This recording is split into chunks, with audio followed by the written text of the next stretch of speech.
Bom, turma, como vocês já me conhecem, eu sou a professora Andressa, trabalhei na disciplina de Introdução à Equidicultura com vocês, agora eu vou trabalhar na disciplina de Gestão, Objetivos e Estratégias Diárias. Bom, nas videoaulas eu escolhi trabalhar com vocês a economia rural, os conceitos, para vocês entenderem como que funciona o mercado dentro e fora da porteira, para vocês como técnicos entender que não é somente entender de cavalo, gostar, ou somente as práticas. Tem outras coisas que envolvem a nossa criação. Por exemplo, as leis, as regras, as demandas, as ofertas. Vou dar muito exemplo de bovinocultura de leite, porque são exemplos claros, como é a demanda e oferta, mas ao longo das aulas, o que eu puder citar de equidicultura, eu vou citar para vocês estar correlacionando as duas áreas. Então, a nossa primeira aula vai ser sobre a ciência da economia. A economia é uma ciência social que usa de conhecimentos matemáticos e estatísticos e analisa o funcionamento do sistema, ou seja, o sistema como um todo. A gente tem a taxa de juros, a gente tem o salário, todos esses conhecimentos matemáticos estão ligados à economia. O problema social, que é básico de qualquer sociedade, é alocar os recursos para satisfazer as necessidades individuais e coletivas, crescentes, e variadas de maneira mais eficiente possível. Ou seja, nós todos temos ambições, temos desejos, temos vontades e muitas das vezes faltam recursos para adquirir essas vontades. Por exemplo, no mercado do cavalo. A gente às vezes quer uma genética e não tem recurso para adquirir tal genética. Ou a gente quer uma instalação e não tem recurso para adquirir. Então a gente precisa conhecer quanto que nós ganhamos e quanto que nós gastamos para saber o que nós iremos adquirir dentro da propriedade. Esse problema social acontece até na nossa vida pessoal. Se você quiser comprar um carro, uma roupa, um sapato e não tem recurso. Então, é um problema básico de qualquer sociedade. Quando se trata de economia rural, a economia rural é o ramo da administração que sugere respostas ao empresário rural acerca da organização da propriedade e sua relação com o mercado. Ou seja, é preciso que tratamos a nossa propriedade, seja ela pequena ou grande, como empresa. Porque a partir do momento que você trabalha como empresa, você tem funcionários, você tem custos, você sabe o que entra no seu caixa e o que sai, ou seja, a gente faz fluxo de caixa, e esses são requisitos básicos de uma economia. A empresa rural são aquelas que exploram a capacidade produtiva do solo por meio do cultivo da terra, da criação de animais e da transformação de vários produtos agrícolas, que é o caso, por exemplo, nosso, Coloquei aqui um exemplo de uma ordenhadeira, de uma vaca na ordenha, porque a gente pegou um animal e dele vai gerar um produto. No caso do cavalo, nós pegamos um animal e dele vamos gerar produtos como genética, como potros, como matrizes. Então, a empresa rural, ela funciona exatamente isso, pegando os recursos que a gente tem, por exemplo, do solo e gerando produtos agrícolas. Aí, nós vamos entrar em alguns conceitos. Por exemplo, o que é escassez de bens? Não existe bens em quantidade suficiente para satisfazer plenamente as necessidades e desejos humanos. Isso é tanto na vida profissional como na vida pessoal. E quando você gerencia um aras, por exemplo, você não pode fazer só as suas vontades. Você tem que saber o que é necessário, o que convém para você, se aquilo que você vai adquirir vai ser bom para a sua produção. Por exemplo, tem gente que precisa de uma charrete, de uma carroça e compra uma Ferrari. Tem gente que precisa de uma Ferrari e só tem uma charrete e uma carroça. Então, a escassez do bem é exatamente isso. A gente não tem bens insuficientes para adquirir as nossas vontades e aí ocorre a escassez, A falta de recursos ou a falta de produtos. A utilização eficiente dos recursos. Encontrar formas de utilizar os recursos de forma a maximizar a satisfação das necessidades, garantindo às gerações futuras a existência dos mesmos. A gente vê muito isso, por exemplo, nas pastagens, Por exemplo, a gente vê pasto hoje em dia que foi danificado, que não teve a manutenção necessária e não pode ser mais utilizado dentro da propriedade. Quando se trabalha na equidicultura, por exemplo, se trabalha com piquetes, é de grande necessidade de fazer a manutenção dos piquetes. Então, quando a gente utiliza de forma evidente e clara as coisas que estão no nosso dia a dia. Por exemplo, qual é a quantidade de animal que eu vou colocar ali? Qual é a categoria de animal? Eu vou colocar ali a maternidade, eu vou colocar ali os potros. Então, quando se faz essa utilização eficiente, a gente vai ter recursos para outras gerações, tanto de animais como de administradores. Então, por exemplo, se eu administro um aras hoje e eu fiz um trabalho adequado, quando alguém for me substituir, vai ser bem mais fácil resolver os problemas do dia a dia. Aí a gente se pergunta, o que produzir e em que quantidade produzir? Quais os produtos e serviços deverão ser produzidos para satisfazer da melhor forma possível as necessidades da sociedade? Por exemplo, no caso dos equinos. Eu vou ser um criador de cavalo, eu vou gerenciar um aras. O que eu vou trabalhar dentro daquele aras? Eu vou trabalhar com potros, eu vou trabalhar com todas as categorias, eu vou vender genética, eu vou fazer embrião. Então, são essas quantidades e o que produzir que a gente deve perguntar e ter a resposta do administrador. Então, quantos potros eu vou produzir se eu trabalhar com potros? Quantas matrizes eu quero ter dentro da minha propriedade? Quanto que eu quero vender de genética?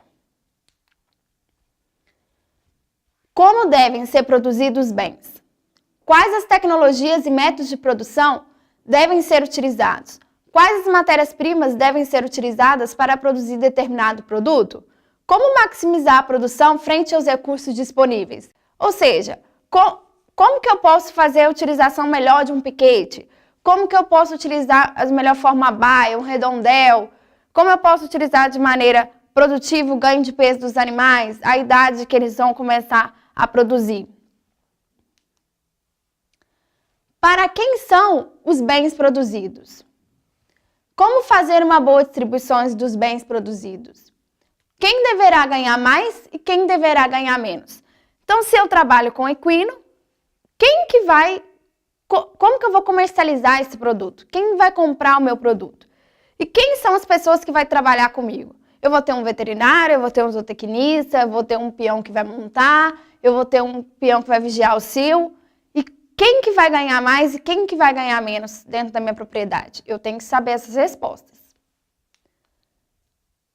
Então, a gente falou do bem, mas para vocês saberem, em teoria, o que é um bem? Entende-se por bem tudo aquilo que permite satisfazer as necessidades humanas. Então, nós temos os bens econômicos, que são relativamente escassos e necessitam de esforços humanos na sua obtenção. Tais bens apresentam como característica básica o fato de terem um preço. Ou seja, os bens econômicos são aquilo que você vai precisar trabalhar para adquirir. Por exemplo, eu coloquei aqui uma mansão dessa. Se você não herdar, você vai ter que trabalhar muito para conseguir. Mas isso pode ser um bem durável ou não. Por exemplo, uma viagem para Paris. É um bem que você adquiriu economicamente, uma viagem você teve que trabalhar para adquirir. Já os bens de consumo são aqueles diretamente utilizados para a satisfação das necessidades humanas. Esses podem ser de uso durável ou de uso não durável. Por exemplo, está na moda o iPhone, né? É um bem de consumo. Tem vários outros modelos de celulares, né? Mas aí a gente quer o iPhone porque está na moda. Aí eu coloquei 2 exemplos aqui de um hambúrguer e uma porção. É um bem de consumo. Aquilo vai te satisfazer no momento, vai matar o seu desejo, mas não vai ser um bem durável. E nós temos os bens de capital. Os bens de capital são aqueles que permitem produzir outros bens. São exemplos de bens de capital: as máquinas, os computadores, os equipamentos, os edifícios e as instalações. Por exemplo, o prédio vai te render o aluguel. Se você vai trabalhar no aras, mas eu não quero trabalhar, eu só quero ter estrutura para alugar. Então, a sua estrutura vai te gerar um bem. O dinheiro não é um bem de capital porque nós precisamos dele para poder construir esses bens de capital. Então, ele não é considerado um bem de capital. A teoria econômica as necessidades humanas são variáveis e insaciáveis. Então, hoje, eu comecei a trabalhar com uma genética e aí apareceu no mercado outra genética muito melhor que a minha. Por exemplo, quando a gente trabalha com manga larga machador. Nós temos concurso de marcha e aí hoje o meu cavalo foi na pista e ele ganhou o primeiro lugar. Quando eu levar ele de novo, talvez uma outra genética irá ocupar o lugar do meu cavalo. Então, às vezes eu vou querer adquirir outra genética. Então, são variáveis insaciáveis. Nem sempre o meu desejo vai ser o mesmo desejo de vocês e assim vice-versa. Os recursos que são limitados, versáteis e suscetíveis de serem combinados em proporções diferentes para produzir determinado bem. Ou seja, o meu recurso é limitado e versátil. Por quê? O meu recurso pode ser um e o de vocês outros. Só que eu posso ter maior limitação que vocês. Então, eu posso adquirir um animal, por exemplo, de 10 mil e vocês puderem adquirir um animal de 100 mil. Então, vai variar a limitação dos bens.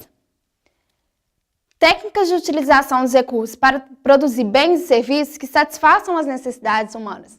Então, a gente tem vários recursos, várias técnicas e várias tecnologias para satisfazer as nossas necessidades. Quando a gente confronta os recursos com a necessidade, como os recursos são limitados e as necessidades humanas ilimitadas, são necessárias algumas determinações. Então, dentro da gestão, é muito importante vocês confrontarem sempre quais são os seus recursos e quais são as suas verdadeiras necessidades. Ou seja, eu tenho um dinheiro disponível. Eu vou lá e vou gastar ele com qualquer coisa que seja necessário para o meu aras. Ou então eu tenho um recurso disponível e vou gastar com tecnologia, ou vou gastar com a estrutura, algo que não é necessário. E lá na frente, eu vou haver mais necessidade daquele recurso do que no momento que eu usei. Então, vai acontecer a escassez de bens que eu falei para vocês. Então, vocês têm que ver que nenhuma sociedade produz todos os bens para todos os seus membros. Então, nós temos dentro da sociedade, qualquer sociedade, seja em Minas Gerais, São Paulo, Rio de Janeiro, vai produzir bem suficiente e igual para todo mundo.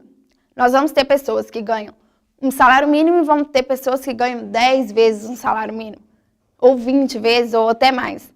Então, qualquer sociedade acontece essa prática. Ninguém pode gastar mais do que sua renda.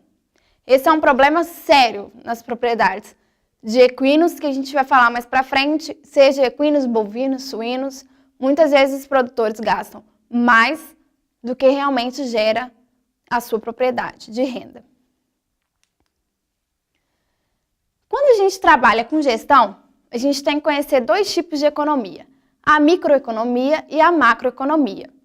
A microeconomia é conhecida como a economia dos preços. Por quê? Ela estuda o comportamento econômico das unidades decisórias individuais, como consumidores, proprietários de recursos, negócios, em sistema de livre empresa. Então, é uma economia que eu estudo a um lugar pequeno, que eu estudo só minha propriedade ou só minha região. Já na macroeconomia, trata do sistema econômico como um todo e não das unidades econômicas individuais de que se compõe. Ela enfoca, de maneira geral, as variáveis agregadas da economia como indicadores da atividade econômica total. Um exemplo disso é a taxa de juros. Se eu vou fazer um financiamento dentro da propriedade, eu tenho que fazer um estudo macroeconômico, ou seja, como está a economia lá fora. A taxa de juros, quanto que eu vou pagar por aquilo, quanto que aquilo vai me render. Então, nós temos que ter esses conceitos claros para aprendermos diariamente como eu vou conduzir os recursos. O sistema econômico é o ambiente em que se desenvolvem as atividades econômicas de produção. É o consumo e troca. Sua caracterização é dada pelos recursos, insumos e tecnologias disponíveis para a sua movimentação. O sistema econômico, então, é tudo. É a microeconomia e a macroeconomia. Os consumidores e os produtores. Os recursos, como eu falei para vocês, eles são limitados, versáteis e podem ser combinados em proporções diferentes. Então, eu posso ter uma proporção e vocês podem ter outras. Quando a gente tem uma propriedade, nós temos diferentes tipos de recursos. Nós temos os recursos naturais, que no caso do técnico de zootecnia, da zootecnia ou da veterinária, trabalhamos com os recursos naturais, que é o solo, a água, o clima, o minério, o petróleo e o gás natural. Então, nós temos que ver se esses recursos são disponíveis e em que quantidade eles são disponíveis. No caso dos equinos de grande necessidade, a água, por exemplo. Então, quanto que é a minha guarda na propriedade? Qual a quantidade que eu tenho? Quantos animais eu vou poder disponibilizar naquele lugar para aquela quantidade de água? Então, é um tipo de recurso que você tem. Os recursos humanos. É toda atividade humana que você tem dentro da propriedade. Quantos funcionários eu tenho? Quantos que eu vou precisar ter? E você, se for uma agricultura familiar, tem que contar o seu salário também, porque se você não estivesse naquela atividade, você teria que desempenhar outra atividade. Então, tem que contar você também como um recurso da sua propriedade. E nós temos recursos de capital, que é o conjunto de riquezas acumuladas, tais como rodovias, ferrovias, aeroportos, armazém, rede elétrica, veículos, caminhões, tratores, insumos, animais. Então, são todos recursos de capital. Então, dentro da propriedade, uma propriedade tem um tanto de recursos de capital e a outra tem outro. E quando você vai gerenciar um ARAS, você tem que fazer um inventário, primeiramente, para descobrir o que se tem dentro da propriedade, para saber quanto que é o seu recurso de capital. Os insumos, que vocês conhecem bem, são bens de capital que, ao entrarem no processo produtivo, se transforma. Exemplo, adubo, milho, ração, defensivos, medicamentos, são totalmente viáveis o uso dele dentro da propriedade, como as rações, e totalmente necessário utilizá-los. Então, nós temos que saber qual é a quantidade desse capital que está disponível dentro da propriedade. Então, nessa faixa de que vai passar do inverno, que nós temos que, muitas vezes, levar os animais para baias, nós temos que saber quais são os recursos que eu tenho. Eu tenho muita ração, eu tenho muito milho, eu tenho muita silagem. Tecnologia.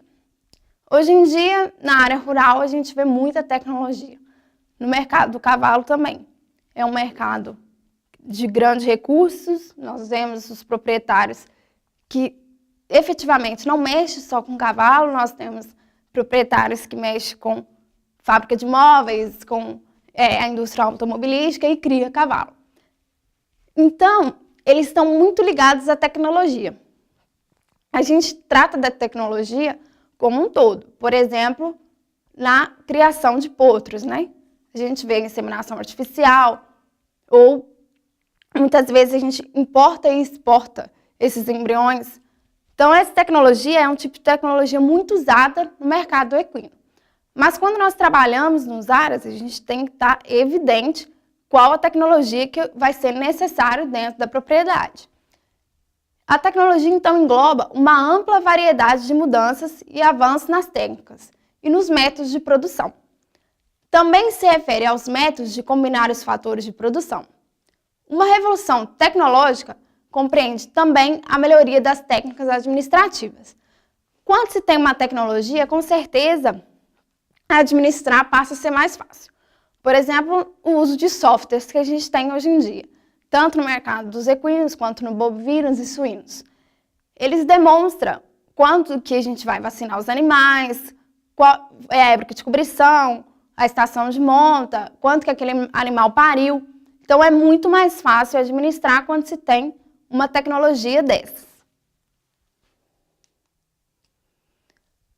Dentro da propriedade, muitas vezes a família trabalha, no caso do cavalo não é muito evidente, mais no mercado do leite, mas ainda se tem criadores de baias de aluguel, por exemplo, que trabalham em família. Incluem todos os indivíduos e unidades familiares da economia e são consumidores da produção de bens e serviços da economia. Possuem também os recursos da economia. Então, eles vão ser produtores, consumidores dentro da propriedade. porque muitas vezes eles produzem e os próprios produtores consomem aquilo que eles produzem. E é preciso quantificar essa quantidade que eles estão consumindo, para não achar que tudo que você produz, você vende. As empresas formam um grupo mais restrito, empenhado na compra e aluguel de recursos e na produção e venda de bens e serviços. Em alguns casos, a mesma unidade econômica funciona como uma firma, sendo a unidade agrícola explorada pela família. Então, a gente tem a agricultura familiar. Como eu falei para vocês, seja um grupo pequeno ou grande, deve ser tratado como empresa. O governo inclui todas as organizações que, direta ou indiretamente, estão sob o controle do Estado, nas suas esferas federais, estaduais e municipais. Muitas vezes o governo intervém no sistema econômico, atuando como empresário e produzindo bens e serviços através de suas empresas estatais, como saúde, educação e energia. Então, nós temos, dentro de qualquer produção, nós temos, por exemplo, os impostos. Então, o governo vai lá e determina o imposto para a gente pagar e a quantidade que vai ser daqueles impostos. É um tipo, indiretamente, que ele está incluído dentro dessa produção. Como, por exemplo, também as vacinas. O governo vai lá e determina o Ministério da Saúde, né? Os animais vão ter que ser vacinados em tal data, até tal data, vai ter que tomar tal vacina. Indiretamente, ele está influenciando na sua produção. Porque para você participar de qualquer prova, ou levar o seu animal a qualquer lugar, ou vender o seu animal, ele vai ter que estar vacinado. E para proteger o seu rebanho. Então, indiretamente, ele está totalmente ligado à sua produção. E quando você realiza a gestão, você tem que ter esse conhecimento claro nas suas ideias. Como que o governo vai influenciar na minha produção? A gente vai acabar agora a ciência da economia. A próxima aula vai ser sobre comercialização agrícola. Nós vamos ter a teoria e a prática de como comercializar os seus produtos. Voltamos logo.